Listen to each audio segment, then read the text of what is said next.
coming, the sun's zooming in, meltdown expected, the wheat is good there, engines stop running, but I have no fear, 'cause London is drowning. Hello everybody and welcome to a special By the Minute Arsenal podcast. We normally do our pods on Monday, as you know, but the news this morning that Arsene Wenger has announced he will be leaving the club at the end of the season. I think a lot of people are probably expecting it, but it still seems to have been a bit of a shock that it's actually happened. I am Matt H. I'm glad to say I also have with me Matt V. Good afternoon, Matt. Afternoon. Yeah, very, very strange. As you said, not necessarily in the message, but the way it came out all of a sudden this morning and the aftermath from that, I guess. Yeah, so we thought we're probably not going into great depth now. It's just really to get the idea was to get a bit of our first reactions to this. Pete is not going to be with us today. He'll be back as normal on Monday when we'll do the pod as usual after the West Ham game. And I think actually it's going to be very interesting to see what he thinks when he's had a couple of days to ponder it, and as indeed we all will have done by then. So we'll obviously we'll come back to this then. Right, well let's start with the basic stuff. So there was a statement this morning. I'll read. It's not very long, so I'll quickly read it out. It arrived at some point before 10. I think it started hitting sort of social media and whatnot.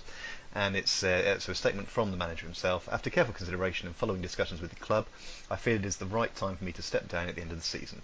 I'm grateful for having had the privilege to serve the club for so many memorable years. I manage the club with full commitment and integrity. I want to thank the staff, the players, the directors and the fans who make this club so special. I urge our fans to stand behind the team to finish on a high. So all the Arsenal lovers, take care of the values of the club. My love and support forever, Arsene Wenger. And that's it. And of course he has 2 home league games left, a home semi-final against Atletico coming up next week, obviously then the away leg and possibly a Europa League final. There's also, I've forgotten how many, 3 or 4 away games to come as well. I think it's 3. So potentially a few games left for him to sort of say his goodbyes, but it still doesn't seem like very long. Matt, where were you when you sort of first heard this news, and what was your sort of initial reaction? I was at home just scrolling through Twitter as you do, and it popped up, and the journalists were all quickly on it one by one. I was just pretty shocked, I guess. The timing seemed a bit strange after he's been so confident in all his press conferences that at the very least he'd make a decision in the summer, but he's completely always sort of reiterated that he'd always see out his contract, and there's been no sign that he has any intention of stepping down or announcing he's stepping down. So it was a bit of a shock for sure. I'm glad he's done it before the end of the season, so the fans at the home games and the away fans as well, to a lesser extent, do have the chance to give him the send-off he deserves. Almost wish he'd done it a bit sooner, I guess, because we've had quite a few home league games that have been pretty meaningless with quite poor attendances, and you imagine that if we had announced it, then those would have probably had a bit more meaning. I think the two home games, West Ham and Burnley, had a lot of tickets available. I think I read they've already been sold out, so there is a real rush to go to those last few games, and I hope he does get the send-off, and I'm sure he will. I think the players would be up for it. Mertesacker got interviewed this morning. He was saying, they feel they owe it to him to send him out on a high. They're going to give as much as they can in all the games. So yeah, hopefully we can finish the season really strongly, and he can go out on the high that we all want him to. Yeah, I mean that was a little bit the statement that was interesting about going out on a high, because we know the league position is not going to be great. We know it's going to be 6th, possibly 7th, and doesn't really matter, to be frank, where it is. And that the high is obviously, I mean, you can come at it 2 ways, I suppose. There is the practical thing of it means the Europa League. You would assume, but actually maybe just I think what they're probably getting at. Maybe I'm being a bit too pernickety about that. I think maybe just that general kind of feeling of let's try and make it nice kind of thing. Let's put the discord, should we say, behind us, and accept that this is happening. What some people have wanted for a long time, which is him to move on, is now happening. So, and they shouldn't. Let's just all enjoy it and get behind him. And I hope personally there'll be a bit of pressure released off him, and hopefully he'll just enjoy it. I'm sure it's hugely difficult for him to give things up, but perhaps he'll be smiling and enjoying the games as long as they go in the right way. It's difficult to know how things will actually play out, of course, but it's quite tricky, I think, because these league games really don't mean anything. So, as you say, this turn of events is going to certainly give them some meaning. We'll I'm sure have plenty of time to go through those various achievements. We know all about them. The 3 titles, the 7 FA Cup triumphs, the regular, until very recently, a qualification for the Champions League.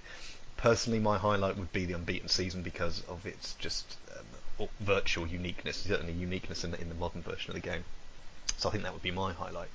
Matt, I wonder, we often joke about you being younger than me and Pete by some distance, but just as before we started the recording, we were talking about the fact that obviously all of your life he's the only manager you've known, and actually there are people now who will be in about their 30s who may have been Arsenal, they say have been Arsenal fans from forever, but they could be 8 or 9 and he would still be the only Arsenal manager they've ever known. Now they are starting their 30s. I mean, it's an incredible span. What if you had to pick a particular achievement, a particular thing he's done?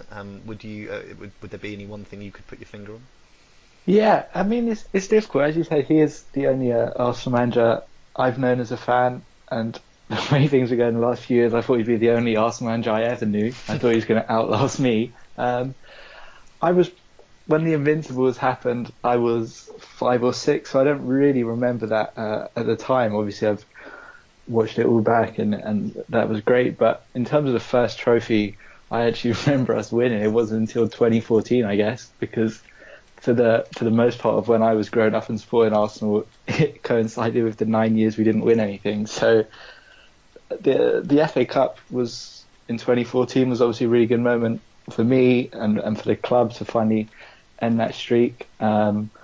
First final I remember us being in was the 2011 one. So the one before that too. So I'd say the recent FA Cups have been really good, but I think some of his lesser achievements in terms of honours, as you said, to qualify for the Champions League every year, considering the stadium move and the financial restrictions he was under, when you look at some of the squads we had, it was a pretty incredible achievement to make the top 4 every year. The Champions League final in 2006 with that defence, which on paper isn't the strongest, but hardly conceded at all. So he has some really impressive achievements. I saw today as well as everything he's won, he also came runner-up in competitions a further 12 times. So I know the sort of latter period of his Arsenal career has been overshadowed somewhat by a lot of discontent and hasn't really been able to live up to the standards that he set. But especially in that first 9 years of his reign as Arsenal manager, he was really incredible, and I'm sure he'll be sorely missed. Yeah, I think that you have to sort of break it down almost into those two halves. So you have the very successful period at the start, and then you have a number of things. There was the stadium move, but there was also this money piling into other clubs that almost at the same time that happened. City and Chelsea being the obvious examples, but there's just more money sloshing around, and any advantage Arsenal may have had looking at those unknown French players or whatever, the Vieiras and Petits and all that kind of stuff, sort of went a bit when all of a sudden Premier League teams could throw money at things, which is not to criticise that necessarily, but that things changed, and I think he wanted to try and stay true to his particular values, and perhaps it's just been caught out. I mean, still one of the best teams in the country. All right, the last couple of seasons haven't been great in terms of league position, but there's still plenty there. Anyway, they're very interesting thoughts. It's always interesting to think about the slightly different approaches you can. I mean, of course, most managers, their time would be, I don't know, 3-4 years or whatever. You wouldn't think about you wouldn't be able to break it down into those long different periods. So you've picked something from his later years. I've mentioned the unbeaten season, and indeed the whole sort of 49 games if you include the bits at start and end of the other seasons. I mean, there are so many particular memories I have, but it's interesting looking at some of the tributes today that a lot of people are focusing on those sort of fundamental changes, those cultural changes, the ways he came in and changed the way the players trained, the idea that the careers of a number of the older players, particularly the defence, were extended by his new methods, which seems obvious now, but obviously in 1996, 97 it was revelatory, and it's sort of interesting that that's coming up still now. 20 years later, people are talking about the changes he made. Well, those are our thoughts then on our sort of initial feelings and our best bits of his. And I'm sure we'll have plenty of time to come back to this as we go on through the season, and perhaps at the end of the season when we sum things up. Something you said earlier on actually was interesting about the timing, because his press conference was yesterday, of course. So I would have expected anything to come out today. I got a little note on my phone from it was a Sky Sports update. They won the race, as it were, and then the Guardian and others came in later. Just a slightly random question. Do you think there's any reason why it wasn't mentioned in his standard press conference? Maybe because they thought this was a special enough event, because I'm guessing they must have known yesterday. It just seems slightly odd it didn't come out till today. Any thoughts, or is it just one of those things? Yeah, I'm not sure. It came out today that he didn't tell the players or any of the coaching staff until this morning. He called a meeting at 9:30, I think, or 9:45, because he wanted to tell his coaches, he wanted to tell the players before it came out to the press. So, I mean, I don't know if he has literally just decided it since yesterday. I imagine, look, I'm sure he would have wanted to see out his contract. We know how much he loves managing Arsenal. But I think the pressure that he was under and the way things intensified after every loss, every press conference he does, he gets every pre-match interview, post-match interview, press conference, he's getting asked about his future. Obviously, the Premier League results haven't been at all what he wanted. So I think it was just a realisation on his part that, it's not good necessarily for the club for him to stay on, but also for himself, because it's turned into a pretty thankless task. And I think this now gives a chance for the fans to give him a send-off, a chance for the club to properly line up their replacement. And I think it could be a really good move. It's interesting, isn't it? Because there's a lot of good things about this if you accept that he's moving on, which the things you've mentioned, but also everything's a bit compacted this year because of the World Cup, and we are changing. The transfer window won't be. There won't be much time basically between the World Cup ending and the football starting again. So yeah, this does seem. The more I think about it, it does seem to give quite a good time. It's interesting if he really did I didn't know that. They only told people this morning. There's an interesting article in the Guardian by David Heitner, who I think writes a lot about Arsenal, who suggests that Arsene Wenger walked away because he thought he might get sacked at the end of the season. He didn't want that. So this does seem like it certainly seems like it's his position, or that's how it's being presented.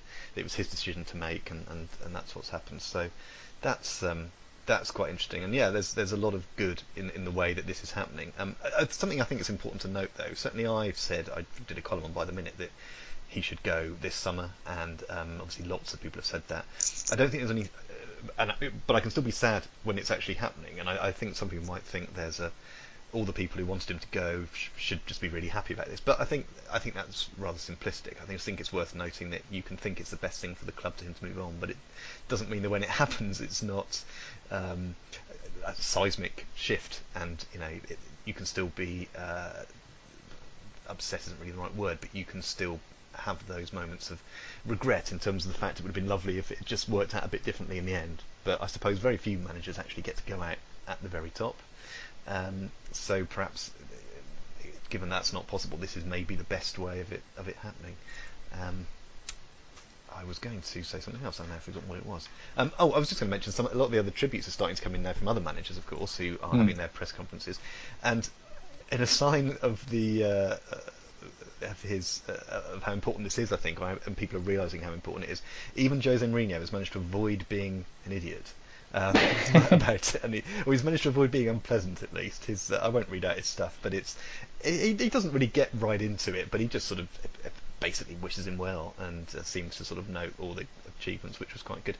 Have you noted any other particular tributes? Obviously Per Mertesacker you mentioned earlier, but anything else from inside, or perhaps even more interestingly outside the club? I think Klopp said how much he admired him as a manager earlier, and I think Jack Wilshere's also said how much of an influence he had on his career. Fabregas did a message earlier too about how influential Wenger was in his development as a player and how close they were, which was obviously really nice. I think we can separate it from his achievements. I think just within the game of football, Wenger's so well respected. Just the way he conducts himself, so eloquent really in everything he speaks about. even not necessarily football things. Listen to him talk about economics, politics. He's a really intelligent guy. I think probably aside from Mourinho, he's well liked by most people within the game. And I was wondering earlier, do you think he'll move into a different job, or do you think this is him retiring? I thought my thought, and obviously I have no inside knowledge. We're just chatting here. My guess would have been if you asked me that, which you have. My guess would have been his next role would be something within Arsenal, something going upstairs, as they say, sort of a generic thing. I've no idea what. Alex Ferguson obviously is the obvious comparison at Man United. I mean, I don't think he has a role. He probably has a title, but he's just there, isn't he? Yeah. The sounds watching. But wasn't there a quote, and I might be wrong about this, that if he left Arsenal, he'd still want to manage somewhere? If he does, that would seem. I'd be surprised, to be honest. I'd have thought he'd want to, but obviously he's a very different person. Alex Ferguson always had other interests, horse racing being obviously one of them. Arsene Wenger doesn't seem to have any other interests. Everything we hear suggests he's obsessed with football at sort of every level, and just one of the reasons he wants this whole control. So, I don't know, it's an interesting point. My guess would have been, something upstairs in the Arsenal sort of hierarchy, or maybe even just an honorary role of some description, but now you've mentioned it, it's got me thinking maybe he could turn up somewhere else. I'm sure there's plenty of clubs around the world with various, how can I put this, sort of financial backgrounds that might be interested, people in the Middle East or in America or something. If he wants to do that kind of thing, certainly. That's an interesting point. What do you think might happen? Yeah, I don't think. I'm not sure he'll have a particularly important role at Arsenal if he does stay. I think we've already put into place various positions, and new people have come in that put us in really good stead for the future. So I doubt he'd stay in any significant role. I could probably see him go into a club in Europe. I don't think he'd want to manage another club in England. I couldn't see him doing that. And I think he quite enjoys the day-to-day running of football, so I'm not sure he'd move into international management. So yeah, as you've said, he's always said, I have no other interest in football. I have no interest in quitting. So it wouldn't surprise me at all if he ended up somewhere in Europe. I know he's been linked with the PSG job. That would be typical if he went there, was able to spend loads of money and just cruise to the Champions League win. I'd be very happy for him if he did. But I think he might get another job somewhere yet. That's very interesting. I suppose at Arsenal it would only ever been an honorary thing. But yeah, it's very. The other way, it could go completely differently. Of course, he could go to a club which is not of the same kind of stature, where he really can have complete control. Because obviously over the last few years, you get the idea there's been that tension with him having all this control, and perhaps some of the people at high levels thinking this isn't really right. We need to change the way we do things. Very interesting. We'll keep an eye on that. Just another comment here has come in. Rafa Benitez is described as being one of the best managers in football history, which is a very nice thing to say. We'll leave the chat about Arsene then for the moment, and we'll look perhaps, because I'm sure I know we'll come back to this, but perhaps we'll move on to the club, where the club goes with this. Now, in terms of overall organisation, as we've discussed previously, and as you've alluded to, we have now these people in position, don't we? We have the people to manage the transfers and all that other stuff. So the preparation it seems has already been done for this moment, and now here we are. So hopefully that structure, although probably still bedding in a bit, can now adjust and adapt and move forward. So obviously we have a few games left this season. We know the manager's staying to the end of the season, so we need to. I think it's only fair that we talk briefly about who the next manager is likely to be. Now, when I first looked at the betting markets this morning, which I think are not a bad way of looking at this kind of thing, Patrick Vieira was the near 3-1 favourite, and that was an interesting idea.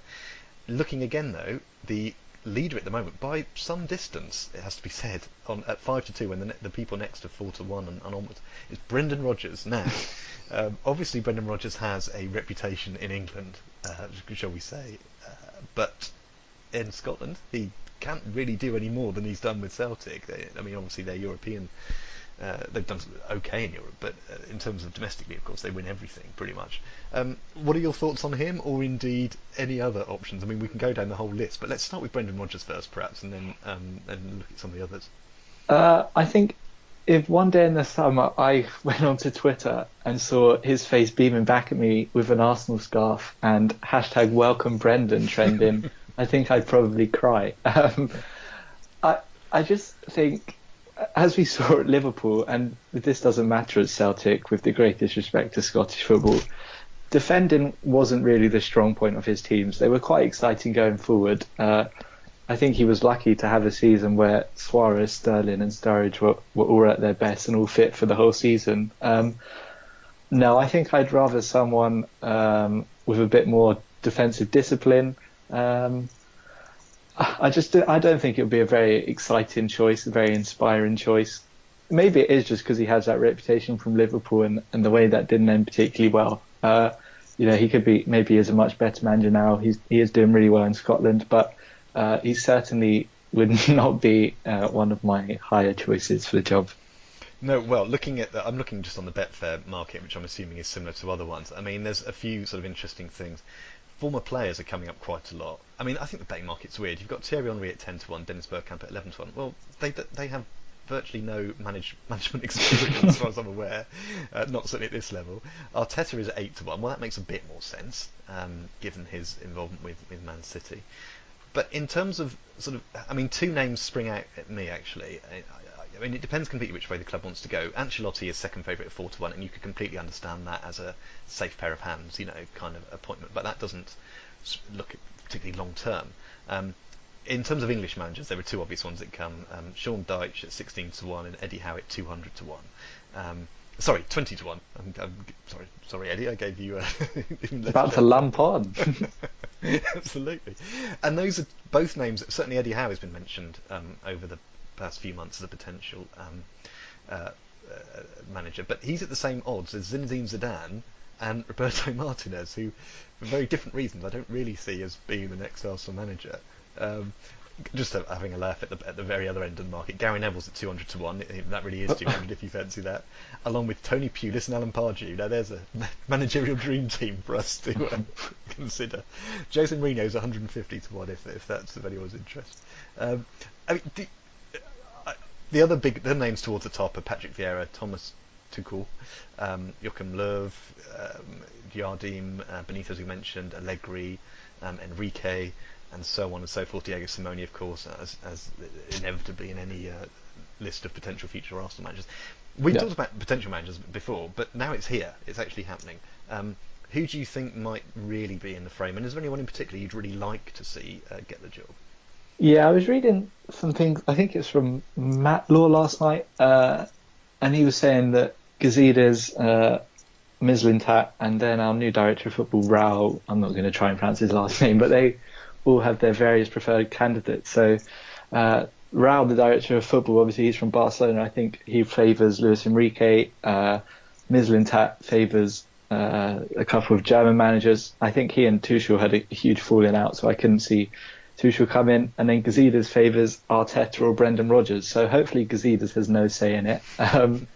If I had to guess, I think we might go for maybe Jardim or someone like that. In an ideal world, I would probably want someone like Allegri, but I don't know how inclined he is to leave Juventus. Maybe he could be. Maybe he's won Serie A endless amount of times. Maybe he does want a new challenge, and I think that would be a great appointment. But I could see it being someone like Jardim. I think it's too much of a risk to just go in with an ex-player like Vieira or Henry or even Arteta, really, because it is such a big change for the club. Whoever comes in is going to have to immediately start on some contract work. Aaron Ramsey springs to mind. So I think it does need to be, we might see perhaps a more experienced person, but I think someone like Jardim would be a decent appointment, and I could see that as being reasonably attainable. Tricky, isn't it? Because obviously, again, to use Alex Ferguson as the example, after he left, of course, Manchester United, I mean, they set David Moyes up for some time before that. It was a different situation because it was a handover, as it were, rather than someone leaving. So it's not quite the same thing. Oh, it's interesting, isn't it? There's the whole range. You could go for an ex-player who has no management experience but would be popular with the fans, at least for the first couple of games, until things started going wrong. Or you can go completely the other way and have the Ancelotti, Gus Hiddink type figure who has the experience, and you think this isn't a long-term appointment, but you know what you're getting. To my mind, somewhere in between is where you look at the Sean Dyche, Eddie Howe kind of market, as it were, and where people who've done a bit of managing, they know the English game, they know what to expect, if you like.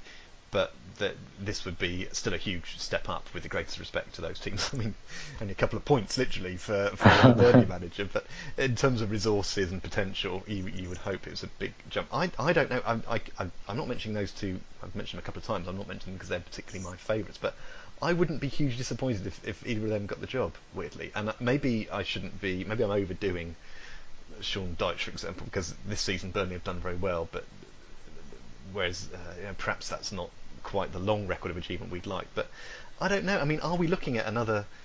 We're probably not, are we? Looking at someone else who's going to be here for 20 years. We're looking at maybe 5 years would be quite something.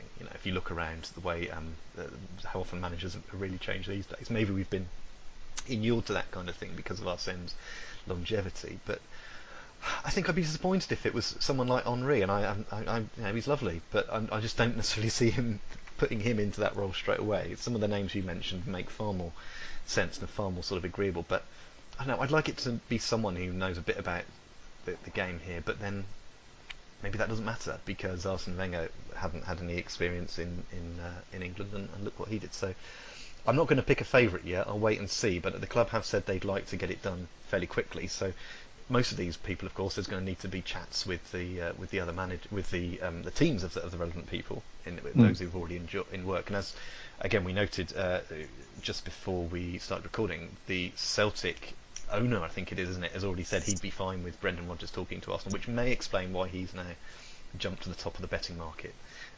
But yeah, that potential appointment does not excite me, I have to be honest. Either, so I'm not sure it quite scares me in the same way as it does some people, but yeah, I wouldn't be particularly enthused by that, but we'll see. That we could guess at the names all day. I'm just looking down some of the names on here on this list, just look ridiculous, but Steve Bold 66-1. I mean, that's why would you pick someone who's been Wenger's right-hand man during a season which has underwhelmed, remarkably. Yeah, I saw Tony Adams yesterday ruled himself out, saying he wouldn't like to be the man straight after Wenger. So thank you for that, Tony. In that case, perhaps we should both rule ourselves out now. If people, of course, we've got just about as much chance of getting the role as he has. But well, look, we'll end it there. It's a big day. It's a momentous occasion. We thought we'd get a quick pod together with some thoughts, so hopefully that's been of interest. We will be back on Monday as normal.